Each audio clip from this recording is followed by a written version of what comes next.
Hello, friends. I'm going to be reading a book about an American artist. Her name was Georgia O'Keeffe. Georgia O'Keeffe was born on her family's large Wisconsin farm in 1887. She would grow up to become one of America's most famous painters. Her clear, bright paintings showed the beauty she found in the simple, natural things around her. Georgia loved to paint flowers, mountains, seashells, and even animal bones she found in the desert. Even though Georgia was interested in all kinds of natural things, she hardly ever painted pictures of people or animals.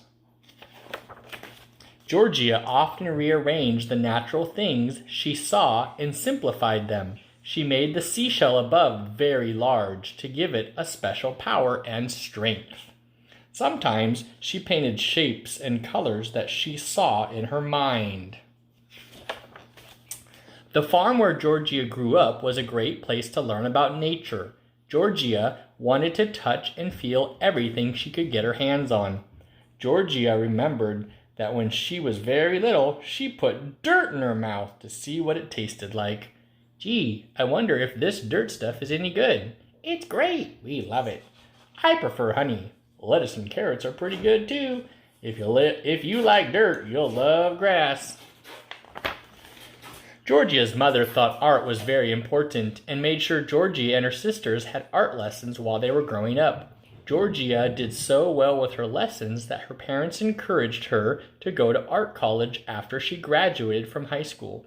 Georgia studied at different art schools and colleges all over the country. At one school in New York City, she won a prize for her painting, a rabbit in a copper pot. Georgia liked New York City. It was busier and more exciting than the peaceful farm areas where she had grown up. Georgia often visited a small gallery in New York that showed the work of new artists. It was owned by a well-known photographer named Alfred Stieglitz. Remember, these are not just blobs of color and scratchy lines. These are great blobs of color and scratchy lines. I'll have to think about this for a while. Alfred loved modern art and tried to get people interested in modern European artists. Georgia didn't know it at the time, but in a few years, Alfred would help get people interested in her paintings too. After finishing school, Georgia decided to teach art for a while and traveled to Texas to take a job there. She found it an exciting place to be. Georgia loved the clear skies and the hot, bright sun. She felt the energy and power of the dust storms and heat lightning she saw at night. Georgia started to show the excitement she felt about Texas in her paintings. Soon her work looked different from the work of any other artist. During this time, Alfred became very interested in Georgia O'Keeffe. He remembered her from her visits to the gallery and had seen some of her newest works of art. Alfred thought Georgia could become one of the best American artists ever. Alfred wrote a letter to Georgia and asked her to come back to New York. He told her he could raise enough money so she wouldn't have to work and could spend all her time painting. He also offered to show her artwork in his gallery. Georgia found it hard to leave the beauty of Texas, but decided Alfred's offer was too good to miss out on. After she arrived in New York, Georgia began painting bold shapes and designs, covering her canvas with bright color. Soon her work changed, and she began painting the beautiful flowers that helped to make her famous. Georgia usually made her flowers very large. She hoped they would make people feel the same wonderful way she felt when she looked at real flowers. Georgia thought her large flowers might even get busy New Yorkers to stop and notice them. Georgia's paintings got attention right away. At first, people were curious to see the work of a woman artist. In the 1920s, there weren't many well-known women artists. It didn't take long for people to realize that Georgia O'Keeffe wasn't just a woman artist. She was a great American artist. Even though Georgia needed money to live, she felt funny about selling her art. Georgia worked hard on her paintings and felt so close to them that she hated to see them leave the gallery. They were almost like her children.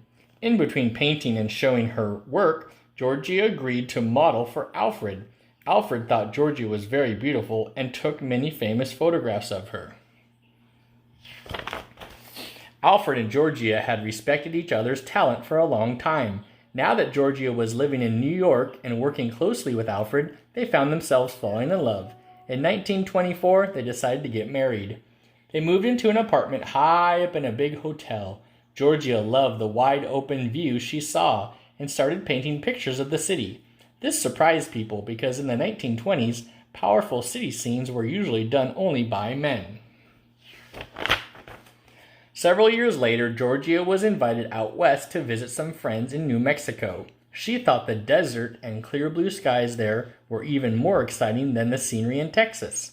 Georgia began painting the animal bones, desert flowers, and the sun-baked adobe churches she found there.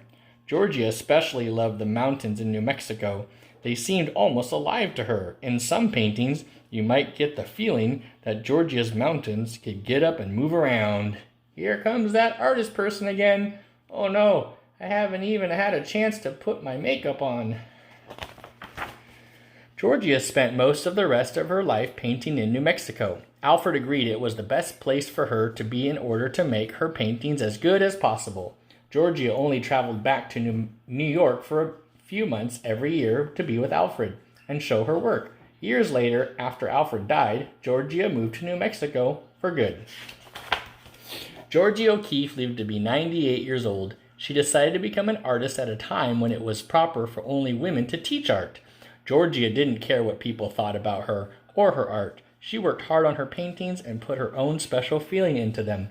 Georgia met many famous artists during her life. She learned a lot from them, but never copied their styles or joined their groups. Because of this, Georgia O'Keeffe's paintings are very original. She often found beauty in things that most people would ignore or never even notice, and was able to show the beauty in her paintings. Thanks for joining me.